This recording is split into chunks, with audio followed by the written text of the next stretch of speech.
ఇప్పుడంటే ఎన్నో రకాల స్వీట్లు వచ్చాయి, కానీ ఒకప్పుడైతే ఇన్ని రకాలు లేవు. మీలో ఈ పాతకాలపు స్వీట్ రెసిపీ ఎంతమందికి తెలుసు? ఒకవేళ తెలిస్తే కామెంట్ చేయండి. అరకిలో చిలకడ దుంపల్ని శుభ్రంగా కడుక్కుని చక్రాల్లా తరుక్కోవాలి.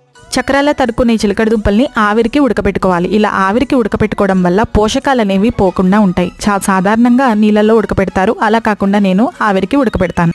సహజ రుచి కూడా మనకి అలానే ఉంటుంది.